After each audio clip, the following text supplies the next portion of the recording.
Nakita ninyo yung viral video ni Harry Roque?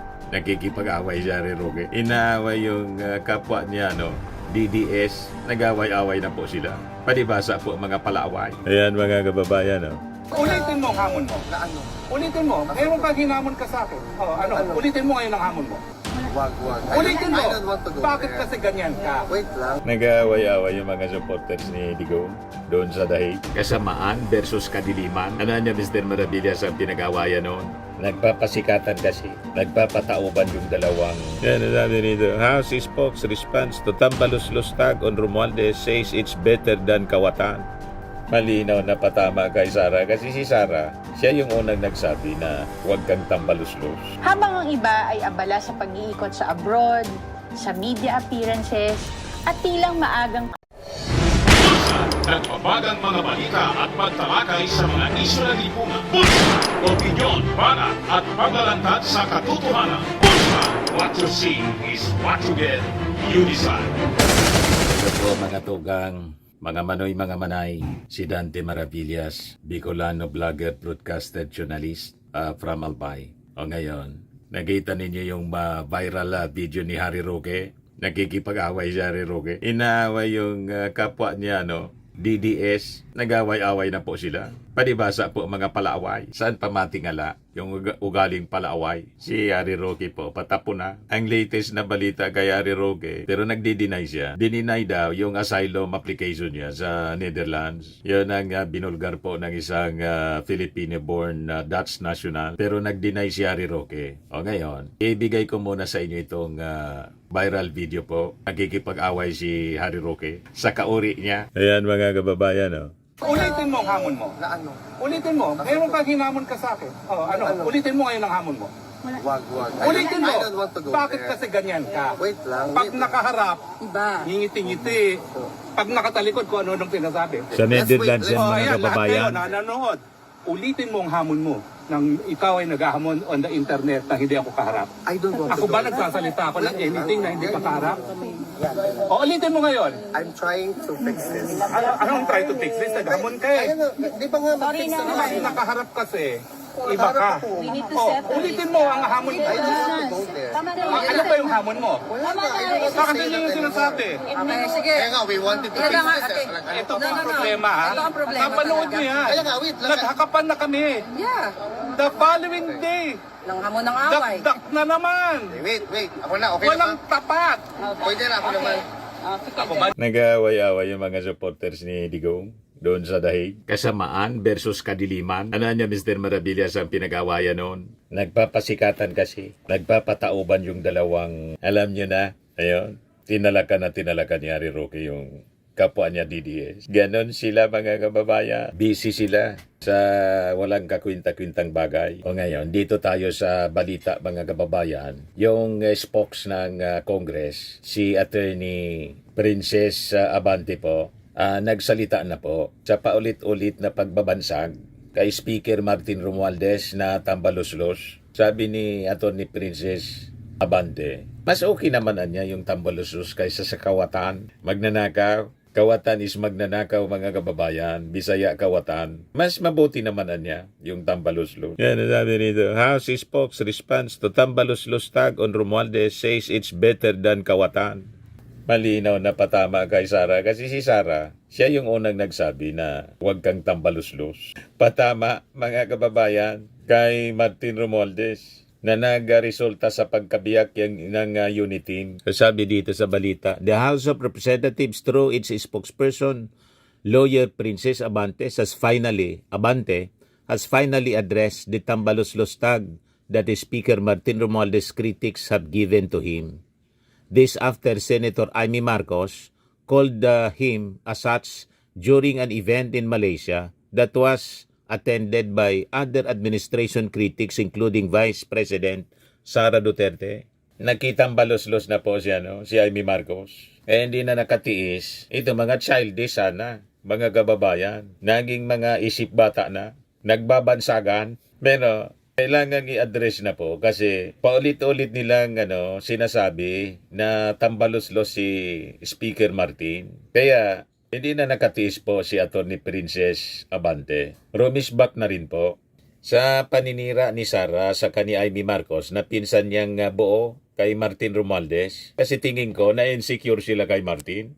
Kala ko ba, walang binatbat si Martin sa ratings? Bakit tinatarget ninyo si Martin Romualdez? Unang-una, si Martin po, hindi man nag-a-announce. Walang plano si Martin Romualdez sa 2028 na sinasabi. Kayo man lang yung nag-iisip na itong impeachment case laban kay Sara Duterte para mawala si Sara, hindi na makalaban sa 2028 presidential election. Yun ang akusasyon nila. So kayo ang nag-iisip ng ganon. Si Martin po, wala mang iniisip sa 2028 kasi matagal pa yan.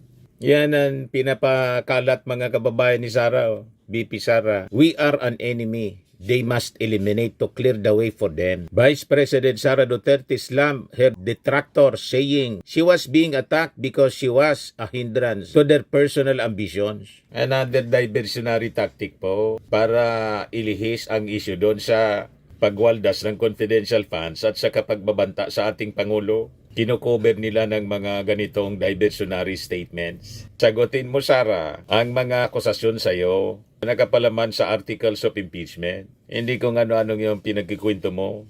Politika.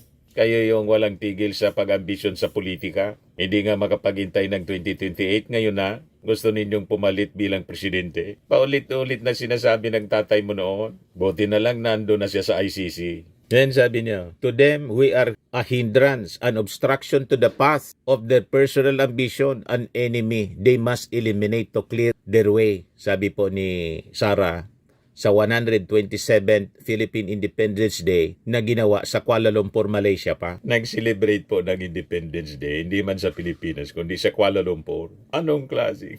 Di ba? Hindi na kasi siya imbitado na magsalita sa Independence Day dito sa Pilipinas. Usually, gano'n ang ginagawa. Kaya lumayas dito, pumunta Kuala Lumpur para magsalita sa Independence Day sa Kuala Lumpur. Kasama si Aymet saka si Robin Padilla. Matindi po.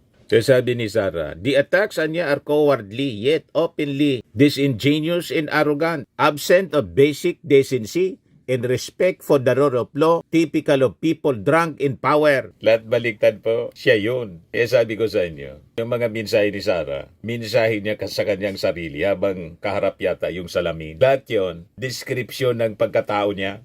Yan arrogant, absent of basic human decency. Siya yun po, imagine. Magbanta ka harap-harapan in public, pagmumurahin mo yung ating Pangulo, nasaan ang decency doon? Pagkatapos pagbantaan mong papatayin, yung tatay ng ating Pangulo gustong ipahukay, yun ang walang decency. And respect for the rule of law. Magbanta ka harap-harapan, nasaan ang rule of law doon? Kaya nga yun ang laman ng first articles of impeachment. Sabi niya, pero nanatili tayong nakatayo dahil ang pinaglalaban natin ay tama at totoo. We remain strong, steadfast, and grounded in truth, integrity, and faith that the hand of God will move in ways we cannot comprehend at this point. Justice bends to the truth, and we are even more resolute in our fight for the Philippines. At naniniwala akong maipapanalo natin ang laban na ito dahil laban natin itong lahat.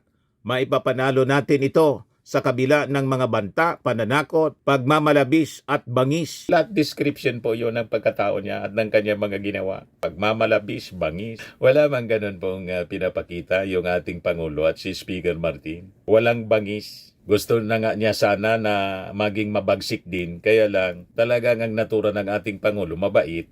Tawag nga ninyo kuting. Weak leader, kuting. Pero nakapag-deliver po ng dating Pangulo sa Dahig. Nakapagpakulong kay Pacquiao at kay Tebes, yung weak leader. Tapos may gal siya na magsalita ng banta at pananakot. Kayo po yun, yung nagbanta at nanakot.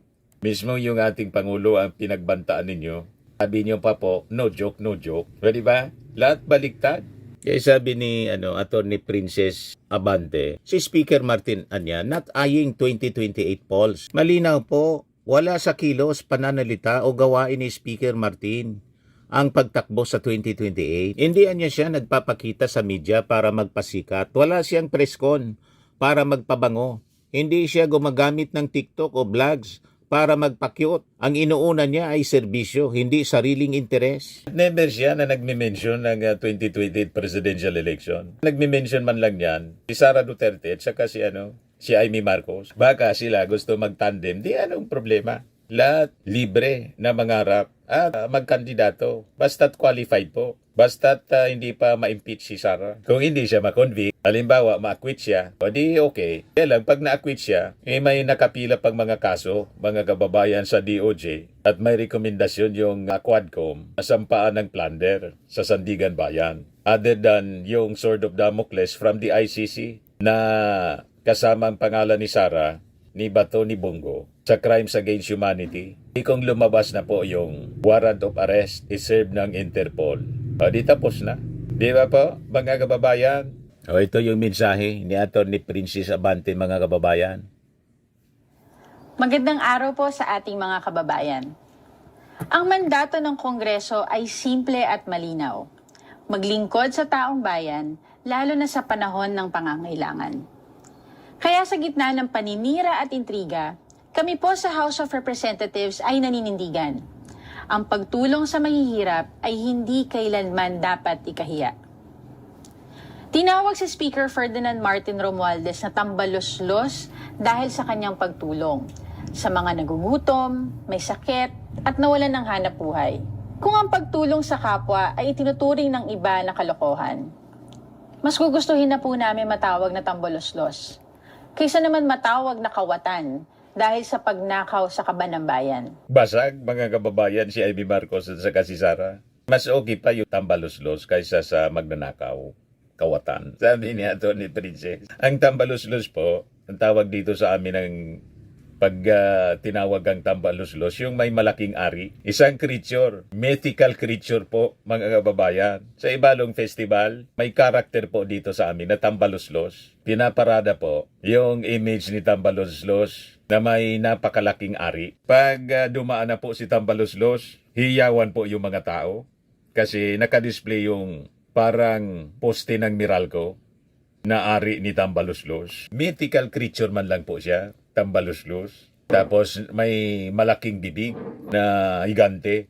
Higante po siya, mythical creature. Yan ang tambaluslos dito sa amin. Binansagan na tambaluslos ni Sara yung ating speaker kasi nabuking yung plano na ikodita si speaker. Gustong pumalit si GMA. Alam na yung plano po, plan B. Kaya galit na galit si Sara. Yan po ang dahilan kasi nabuking yung maitim na plano.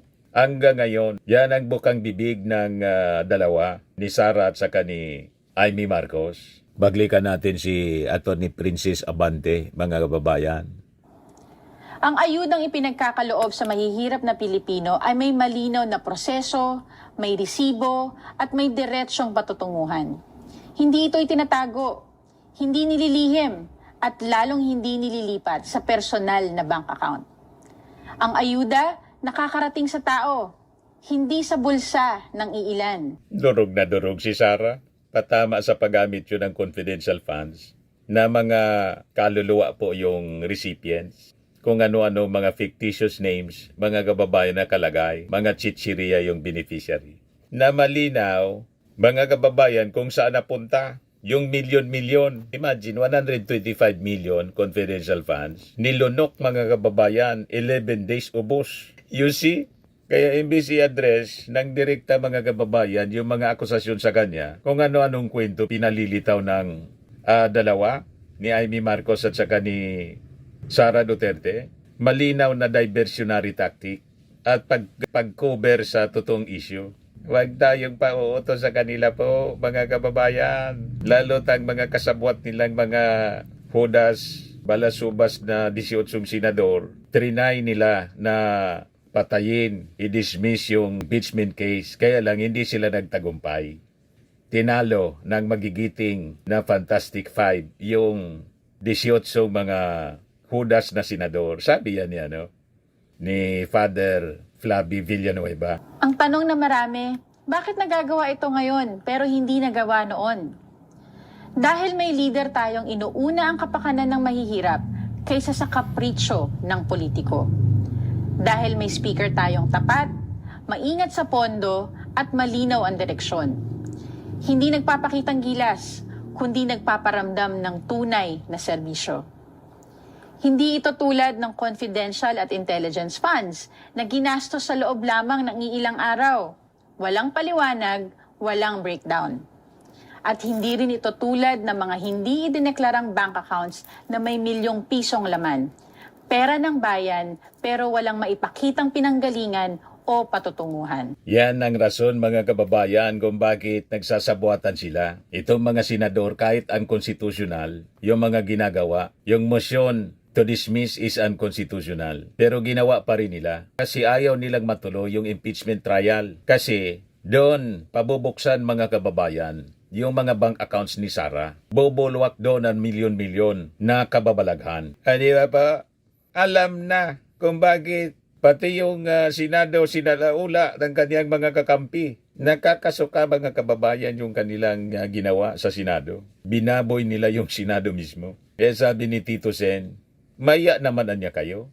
Ganon. Yung mga senador, nag-convene as senator judges, yun pala mga kababayan, tatayong abogado ni Sara. Saan nga nakakita mga kababayan na senator judge ka, ikaw na yung tumayo na defense lawyer. Yun ang ginawa ni Bato ni Bongo, ni Alan Peter Cayetano, na pinabayaan lang mga kababayan ni Chis Escudero. Kaya iya yung ginawa mga kababayan ng ating mga senador. Habang ang iba ay abala sa pag-iikot sa abroad, sa media appearances, at tilang maagang kampanya, si Speaker Romualdez at ang Kamara ay patuloy na nagtatrabaho, naghahain ng batas, nagbabantay ng pondo, at nagdadala ng serbisyo sa mga nangangailangan. Malinaw po, wala sa kilos, pananalita, o gawain ni Speaker Romualdez ang pagtakbo sa 2028. Hindi siya nagpapakita sa media para magpasikat. Wala siyang press con para magpabango. Hindi rin siya gumagamit ng TikTok or vlogs para magpa-cute.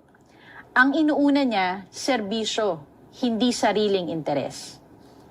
At higit sa lahat, si Speaker ay kilala sa paggawa ng mga desisyong mahirap at hindi palaging popular. Ganyan ba ang may plano sa 2028? Dahil kung ang iniisip mo ay eleksyon, hindi mo gugustuhin masaktan ng iba para lang magpatupad ng tama. At ito po ang tanong. Di ba kayo nagtataka kung bakit pilit nilang pinupunterya ang isang taong sinasabi nila hindi naman lumalabas sa survey bilang kandidato sa 2028? Baka naman ginagamit lang nila si Speaker para mambastos, para magpatawa, o para magpakitang tao sa publiko. Correct. Ginagawang punching bag mga kababayan. Nitong si Amy Marcos sa si Sara Duterte, si Speaker Martin, na hindi man pumapatol sa kanila, sa kanilang pambabastos. Ulit-ulit na inaakusa nila si Martin Romualdez na tatakbo. Anong pakinya? Halimbawa pa. Pero sabi nga po ni Attorney Princess Abante, wala mang planong ganon. Narinig ninyo na nagsalita ng ganon si Speaker Martin? Tutok na tutok sa trabaho tulad ng ating Pangulong Bongbong Marcos. Pero sila, akusa ng akusa, natatakbo. Ano naman ngayon kung tumakbo halimbawa pagdating ng 2028, kayo lang ba ang may karapatan na tumakbo? Yan ang tanong natin dito kay Sara at saka kay Amy Marcos. Dito makbo din kayo. Sabi ninyo walang binatbat itong si Martin. Wala sa numero, wala sa ratings. Natatakiditon kamo. Sabi sa Bicol. Bakit kayo masyadong kidit kung walang binatbat si Martin Romualdez? Bakit bukang bibig ninyo at wala kayong tigil sa paninira kay Martin Romualdez? Hindi nga nagsasalita si Martin Romualdez. Walang rason na ma-insecure kayo kay Martin Romualdez. Kasi nga po, wala sa ratings. Ang top lagi po, si Sara Duterte.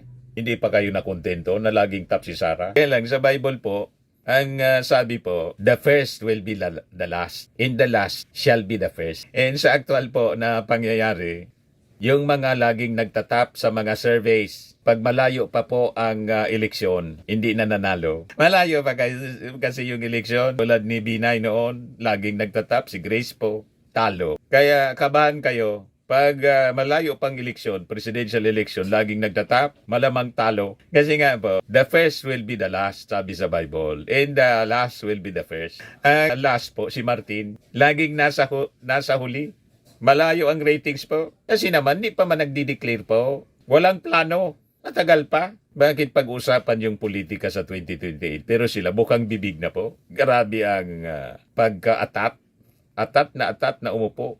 Hindi na makapaghintay po. Kaka-eleksyon pa lang. Eleksyon na naman yung topic. Yan ang mga DDS, ganun. Ang kanilang grabing paglalaway na makabalik sa posisyon. Malamang hindi na mangyari. Di ba po, mga kababayan? Kung may checklist ng pagiging presidentiable, mukhang may ilan pong gustong makaperpekto. Pero si Speaker, wala sa checklist. Nasa trabaho. Mahalaga ang respeto sa kapwa lingkod bayan. Pero mas mahalaga ang pagrespeto sa katotohanan at sa pera ng taong bayan. Mabigat po ang mga personal na banat. Pero mas mabigat ang mga isyong kinakaharap natin ngayon. Katiwalian, kapabayaan, at maling paggamit ng pondo. Kaya sa mga patuloy na naninira, habang abala kayo sa pagpapatawa at pagpapalusot, kami po ay abala sa trabaho. Tahimik man kami, hindi kami bulag. At hindi kami pipikit sa harap ng katiwalian. Ang sagot po namin, trabaho, hindi drama. Maraming salamat po. Durog na durog po. Bullseye. O ngayon, ito yung latest sa impeachment. Nagsalita na rin mismo ng si constitutionalist Attorney Christian Monsod, mga kababayan, ang nananawagan na mag-inhibit yung mga senador na bias. Yan Attorney Monsod urges biased senators to inhibit from BP Sara impeachment case. Yan ang sinasabi natin. Kaya lang, ayaw naman ng ilang mga prosecutors. Kasi tama din yung punto. Mawawalan niya ng bilang. Kung halimbawa, i-assume natin 18 itong mga senador na hudas. Kung ganyan din ang bilang, mga kababayan, na mag-acquit kay Sara Duterte, tapos na po ang impeachment. Panalo na sila. At pag pina-inhibit natin sila, ang sabi, ang boto counted as no. Sino pang boboto? Wala na. Di ba? Siguro naman niya Mr. Maravillas ang tinatarget yung talagang lantaran tulad ni Amy Marcos, ni Bato de la Rosa, ni Robin Padilla, ni Bongo at saka ni Marcoleta. Malamang yon. Hindi naman yung 18. Kasi sino pa ang uupong mga senator judges? Di ba po? But anyway, sabi ko nga po, i-acquit pa nila si Sara, may nakapila pa pong mga kaso at kasama dyan yung inciting to sedition, grave threats, rebellion. Saka yung recommendation ng Quadcom po, plunder. Nakapila pa po yung warrant of arrest galing sa ICC. Walang takas po. Checkmate, mga kababayan. Ang lahat ng ito, hindi dahil gusto siyang pigilin na tumakbo sa 2020, kundi dahil sa kanyang mga ginawang mali. Yan ang malinaw dyan, mga kababayan. Kaya sabi dito sa balita, Constitutionalist Christian Monsod has called on Senator judges exhibiting bias in favor of Vice President Sara Duterte to voluntarily inhibit themselves from any impeachment proceedings by drawing a parallel to the practice of Supreme Court justices. Sa interview ng Billionaire News Channel, Monsod criticized the Senate's decision to remand the articles of impeachment against Duterte to the House of Representatives as he dismissed it as just another delaying tactic anya. The Senate anya changed their game plan. Alam anya nila that they cannot dismiss the complaint, so they just pass it on to the 20th Congress, sabi po ni Monsod, referring to Senator Bato de la Rosa motion for the dismissal of the impeachment complaints that seemingly prompted the Senate's shift in his strategy.